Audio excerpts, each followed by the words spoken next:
Hello കൂട്ടുകാരെ, എന്തെല്ലാം വിശേഷങ്ങൾ? എല്ലാവരും സുഖമായിട്ടിരിക്കണോ? നയനം 47-ാം പാർട്ടാണ് ഇന്ന് വായിക്കാൻ പോകുന്നത്. മോഹൻ അടുത്തുള്ള കടയിൽ പോയി പാൽ പാക്കറ്റ് വാങ്ങി വന്നു. കടുപ്പത്തിലൊരു പാൽ ചായ ഉണ്ടാക്കി.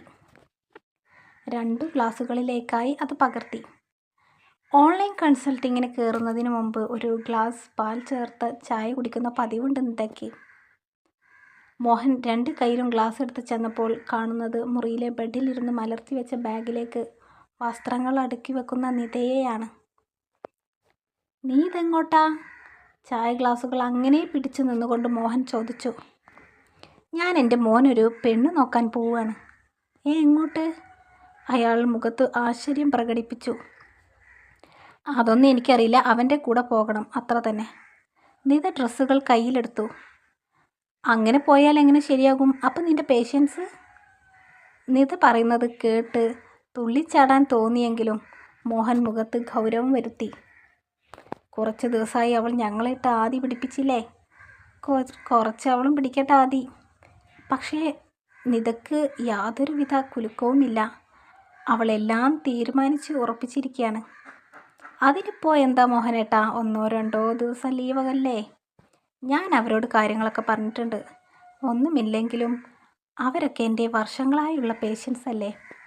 പിന്നെ എമർജൻസി കേസൊന്നും അങ്ങനെ വരാറില്ലല്ലോ." നിത പറഞ്ഞുകൊണ്ട് തന്നെ വസ്ത്രങ്ങൾ അടുക്കി വെച്ച ബാഗ് അടച്ചു സിബിട്ടു. മോഹനാണെങ്കിൽ ഓടിപ്പോയി അർജുനെ ഈ വിവരം അറിയിക്കണമെന്നുണ്ട്. "മോഹനേട്ടൻ വരുന്നേൽ വാ. കുറച്ച് നാൾ മുമ്പ് സർപ്രൈസ് എന്നും പറഞ്ഞ് അവൻ ഒളിപ്പിച്ചത് എന്താണെന്നൊന്ന് അറിയണമല്ലോ. കണ്ടു നോക്കട്ടെ. ഇനിയിപ്പോൾ എങ്ങനെയുള്ള കുട്ടിയാണെങ്കിലും എനിക്കിഷ്ടാകും." നിതയുടെ മിഴി നനഞ്ഞു. "നീ അപ്പോൾ ഒക്കെ തീരുമാനിച്ച് ഉറപ്പിച്ചിരിക്കുകയാണല്ലേ? അർജുനെ അറിയിക്കണ്ടേ?" "ഞാൻ അവനോട് പറഞ്ഞിട്ട് വരാം. നീ കുടിച്ചു കഴിഞ്ഞ് ഗ്ലാസ് അവിടെ വെച്ചേക്കെന്നും പറഞ്ഞ് നിതക്കുള്ള ചായ ഗ്ലാസ് അവർക്ക് കൊടുത്തുകൊണ്ട് മോഹൻ ആവേശത്തോടെ മുറിയിൽ നിന്ന് പുറത്ത് ചാടി. "അർജുനാ!" മുകളിൽ ബാൽക്കണിയിലിരുന്ന് ലാപ്ടോപ്പ് നോക്കി മദ്യം കുടിച്ചിരിക്കുന്ന അർജുനെ കണ്ട് മോഹൻ്റെ നെഞ്ച് പിടച്ചു. "അർജുൻ, എന്താടാ ഇത്?" വളരെ വേഗത്തിൽ ഓടിയെത്തിയ മോഹൻ മുമ്പിലിരിക്കുന്നവൻ്റെ പ്രവൃത്തി കണ്ട് മുന്നോട്ട് വരാൻ ഭയന്ന് സ്തംഭിച്ചു നിന്നു. "എൻ്റെ തലക്ക് മീതെ നഷ്ടങ്ങൾ വാരി വിതറി ആ മത്തായി സ്വയം ചത്തു. ഗൗതമിനെ പോലീസും പിടിച്ച്." അർജുൻ പിടിച്ചുയർത്തി പടുത്തതെല്ലാം തകർന്നടിഞ്ഞു. "താഴെ വീണു പൊട്ടി." "ആരോട് ചോദിക്കാൻ?" ഇടറിയ സ്വരത്തോടെ ഉറക്കെ പറഞ്ഞുകൊണ്ട് അർജുൻ ആ മദ്യക്കുപ്പി നിലത്ത് നിന്നെടുക്കാൻ തുനിഞ്ഞതും മോഹൻ അത് മുമ്പേ എടുത്തു. "അങ്കിൾ, അതിങ്ങ് താ." "പോടാ." അവനോട് അലറി മോഹൻ ആ മദ്യക്കുപ്പി കൊണ്ട് ഹാളിലേക്ക് നടന്ന്. അർജുൻ പിറകെയും.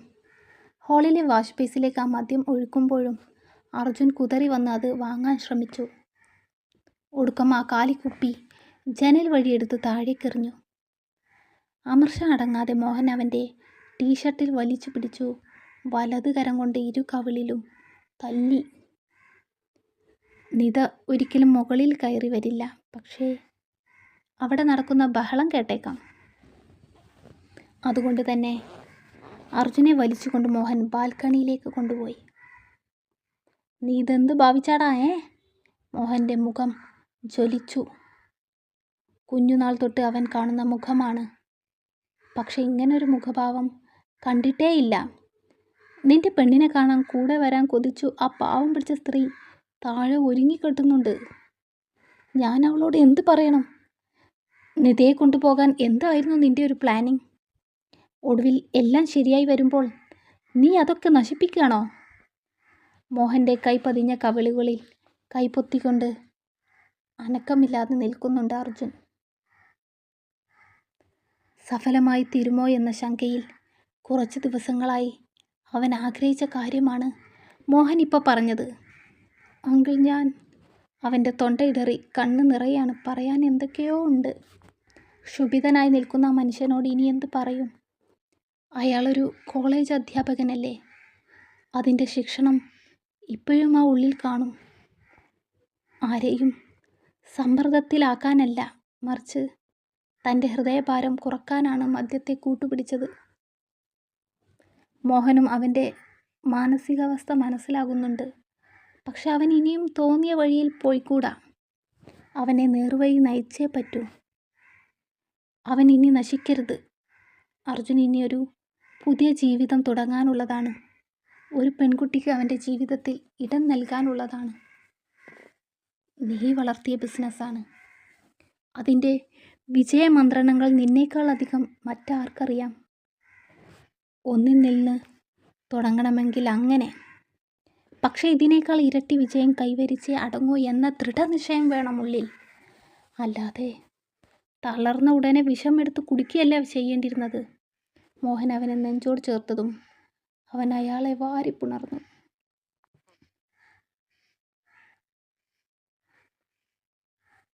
ഓഫീസിലേക്ക് കയറി വരുമ്പോഴേ മുൻവശത്ത് ഇരിക്കുന്ന ശിവനെ കണ്ട് അവൻ്റെ മുഖം ഇരുണ്ടു. എടാ അർജുന, അയാൾ പിറകിൽ നിന്ന് വിളിച്ചു. പക്ഷേ അർജുൻ അയാളെ നോക്കാതെ മുന്നോട്ട് നടന്നു. ശിവൻ പല്ലു ഞെരിച്ച് അവനോടൊപ്പം നടന്നു. വാശിയിൽ അവൻ ഗ്ലാസ് ഡോർ തുറന്ന് അകത്തേക്ക് കടക്കുന്ന ഞൊടി വേഗതയിൽ ശിവനും കൂടെ ക്യാബിനിലേക്ക് കയറി. നിങ്ങൾക്ക് എന്ത് വേണം? അവൻ്റെ ഡെസ്കിന് മുമ്പിൽ വന്നിരിക്കുന്ന അയാളെ നോക്കി അവൻ ഒച്ചയിട്ടു. ഷെടായി ചെറുക്കൻ, ഇത് എന്ത് സുഖേടാ. ഞാൻ എപ്പോൾ വന്നാലും ഇവൻ്റെ ചോദ്യം ഇതാണ്, നിങ്ങൾക്ക് എന്തു വേണം? ഒരു ഡാഡയ്ക്ക് മകനെ കാണാൻ വരാൻ പാടില്ലേ? ശിവൻ മുഖമുയർത്തി. വേണ്ട, നിങ്ങൾ എൻ്റെ ഡാഡയല്ല, ഞാൻ നിങ്ങളുടെ മകനും. ഒന്ന് ഇറങ്ങിപ്പോവോ? അവൻ കണ്ണുകൾ അടച്ച് പുറത്തേക്കുള്ള ഡോർ ചൂണ്ടി. എടാ, ജനിപ്പിച്ച തന്തയെ ആട്ടിപ്പായിപ്പിക്കുന്ന നിൻ്റെയൊക്കെ ബിസിനസ് നശിച്ച് നാരായണക്കല്ല് എടുക്കുകയുള്ളൂ. കൈകൾ ചുരുട്ടിയും നിവർത്തിയും അർജുൻ ഇരുന്നു. എൻ്റെ മത്തായിയുടെ മരണത്തിന് നിന്നെക്കൊണ്ട് ഞാൻ സമാധാനം പറയിപ്പിക്കും. നിങ്ങളെന്നാ പോയി പുളുത്ത്. കുടിച്ച് ലക്ക് കെട്ടവൻ സ്വന്തം തലക്ക് വെടിവെച്ചതിന് നിങ്ങളെന്നെ ഞൊട്ടും. അർജുൻ അരിശം കൊണ്ട് കണ്ണിരുട്ടായിപ്പോയി. ആ കോളേജ് കുമാരനെയും പാതി തളർന്നവളെയും കണ്ടിട്ടുള്ള ഇളക്കമാണെങ്കിൽ അധികകാലം അതുണ്ടാകില്ല. ശിവൻ ചൊടിയോടെ ചാടിത്തുള്ളി. എല്ലാവരുടെയും നാശം കാണാൻ നടക്കുന്ന അയാൾക്ക് ഇഷാനി എങ്ങനെ മരിച്ചുവെന്ന് പോലും കണ്ടുപിടിക്കാൻ കഴിഞ്ഞിട്ടില്ല. വെറും ഷോ മാത്രം, സോപ്പ് കുമിള. ശിവൻ ആ ക്യാബിനുള്ളിൽ നിന്ന് പുറത്ത് കടന്നതും അവൻ ആശ്വാസത്തോടെ ചെയറിൽ ചാരിയിരുന്നു. അർജുൻ അല്പം നേരം മിഴികൾ അടച്ച് തുറന്ന് ഫോൺ എടുത്ത് നയനയുടെ നമ്പറിലേക്ക് വിളിച്ചു. ആദ്യ റിങ്ങിൽ തന്നെ ഫോൺ എടുത്തിട്ടുണ്ട്. പക്ഷേ മറുപുറം നിശബ്ദമാണ്. നയന, അത്രമേൽ വേദനയോടെയുള്ള ഒരു സ്വരം. ആ വിളി. നയന മിണ്ടുന്നില്ല. തേങ്ങലിനൊപ്പമുള്ള നെടുവീർപ്പ് കേൾക്കാം. നയന. അവൻ വീണ്ടും വിളിച്ചു. അർജുൻ ഫോൺ കാതിൽ നിന്നെടുത്ത് കോൾ സ്ക്രീനിലേക്കൊന്ന് നീക്കി. ഒരു നേരം പോലും കാണാതെ ഇരിക്കാൻ കഴിയാത്തവനാണെന്ന് പറഞ്ഞത് കള്ളമായിരുന്നുവല്ലേ? ഇല്ലെങ്കിൽ ഇത്രയും ദിവസം എന്നോട് മിണ്ടാതെ, എൻ്റെ ഫോൺ എടുക്കാതെ, എന്നെ കാണാതെ എങ്ങനെ കഴിഞ്ഞു എന്നൊക്കെ ചോദിച്ച് വീർപ്പ് മുട്ടിക്കാൻ അവൾക്ക് തോന്നുന്നുണ്ട്. പക്ഷേ മുൻചുണ്ടിക്കാരെ ഉത്തരം മുട്ടിച്ചാൽ കോപം ഇനിയും ഇരട്ടിക്കും. വീണ്ടും വിളിച്ചില്ലെന്ന് വരും. തന്നെ കാണാൻ വന്നില്ലെന്നും വരും. സംയമനം പാലിക്കാം. അതാണ് ഉചിതം. അതാണ് പ്രതിവിധി. നയന വേദനയോടെ ഓർത്തു. പക്ഷേ എത്ര അടക്കി സങ്കടത്തിൽ പൊതിഞ്ഞ കരച്ചിൽ ചീളുകൾ പുറത്തേക്കൊഴുകി. എൻ്റെ പെണ്ണ് കരയാണോ? Sorry, really sorry. ഞാൻ ഇന്നേ വരെ നേരിട്ടിട്ടില്ലാത്ത പ്രതിസന്ധിയിൽ അകപ്പെട്ടു പോയി. എല്ലാം അപ്രതീക്ഷിതമായാണ് സംഭവിച്ചത്. കരുതിയിരിക്കേണ്ടതായിരുന്നു. കമ്പനി നഷ്ടത്തിലേക്ക് കൂപ്പുകുത്തി. കുറേ ലയബിലിറ്റീസ് ബാങ്കിലുണ്ട്. ഇനി സൊല്യൂഷൻ ഉള്ളത് വിൽക്കാൻ പറ്റുന്ന പ്രോപ്പർട്ടീസ് കൊടുത്ത് അതൊക്കെ തീർക്കണം. അത് കഴിഞ്ഞ് ഞാൻ ഓടിയെത്തും. കൂടെ എൻ്റെ പ്രിയപ്പെട്ടവരും കാണും. അർജുൻ പറഞ്ഞതും നയനയുടെ മിഴികൾ വിടർന്നു. അവൻ്റെ നനുത്ത ശബ്ദം നൽകുന്ന ആശ്വാസത്തിനോടൊപ്പം തന്നെ ഇനിയും അവളിൽ അവശേഷിച്ച ആദിയും ഇല്ലാതായി പോയിരുന്നു. അവൾ വീണ്ടും ജീവിതം സ്വപ്നം കാണുകയാണോ? അല്ലാതെ കമ്പനി നഷ്ടം എന്നൊക്കെ പറഞ്ഞാൽ അവൾക്ക് എന്ത് മനസ്സിലാകാനാ? നേരാണോ? നയനയുടെ ഹൃദയം തുടികൊട്ടി. അസ്തമിച്ചെന്ന് തോന്നിയ പ്രതീക്ഷകൾ വീണ്ടും നിലാവ് പോലെ തെളിഞ്ഞു നിന്നു. പക്ഷേ അന്ന് അവൾ പറയാൻ കൊതിച്ച വിശേഷം പറയാതെ നാവിൻ തുമ്പിൽ തന്നെ മറച്ചുവെച്ചു. പറയാനൊരവസരം തരാതെ അവൻ വിശേഷങ്ങൾ പറഞ്ഞുകൊണ്ടിരുന്നു എന്നതാണ് അതിന് കാരണം. അർജുൻ വീട്ടിലെത്തുമ്പോൾ നിതയും മോഹനും എങ്ങോട്ടോ പോയി വന്ന് കാറിൽ നിന്ന് ഇറങ്ങുന്നുണ്ടായിരുന്നു. നിങ്ങൾ രണ്ടാളും ഇത് എവിടെ പോയി വരുക? നിതയെ കൊണ്ടുപോകുന്ന മോഹനെ നോക്കിക്കൊണ്ടവൻ ചോദിച്ചു. നിന്റെ പെണ്ണിന് എന്തൊക്കെയോ വാങ്ങണമെന്നും പറഞ്ഞ് ഇവിടെ ഒരാൾ കയറ് പൊട്ടിച്ചു. ഞാൻ ആ കയറ് ചേർത്ത് കെട്ടി കൂടെ കൊണ്ടുപോയി. ഇല്ലെങ്കിൽ പിന്നെ പിണങ്ങാൻ അത് മതി തൊട്ടാവാടിക്ക്. മോഹൻ പറയുമ്പോൾ അർജുൻ നിതയുടെ മുഖത്തേക്ക് ഉറ്റുനോക്കി. അവരുടെ മുഖത്തെ ചിരി ഇവർ കാണുമെന്ന് കരുതി മുഖം കുനിച്ചിരിപ്പാണ്. ആഹാ, എന്നിട്ട് എന്തൊക്കെയാ വാങ്ങിയത്? നിതയെ അകത്ത് കൊണ്ടാക്കി മോഹൻ കാറിൻ്റെ ഡിക്കി തുറന്ന് എടുക്കുന്ന കവറുകൾ അർജുൻ പിടിച്ചു വാങ്ങി അകത്തേക്ക് ഓടി. ദേ മോഹനേട്ടാ, അവൻ്റെ കയ്യിൽ നിന്നത് മേടിക്കേ. അവൻ അത് അവിടെ ചെല്ലുമ്പോൾ കണ്ടാൽ മതി. നിത അകത്തു നിന്ന് ശാഠ്യത്തോടെ ഒച്ചയിട്ടു. അതിന് ഇവനത് തരണ്ടേ? മോഹൻ അവനെ പിടിച്ചു വലിച്ച് കളിക്കുന്നുണ്ട്. അർജുനെ പിടിച്ചു തറയിലിരുത്തി മോഹൻ അവൻ്റെ കയ്യിൽ നിന്ന് ആ പൊതികൾ വാങ്ങിയെടുത്തു. ഓ, എന്നോട് അവൻ്റെ കളി. മോഹൻ ചുക്കി ചുളിഞ്ഞ ടീഷർട്ട് നേരെയാക്കി അതൊക്കെ വേഗം ഭാര്യയെ ഏൽപ്പിച്ചു.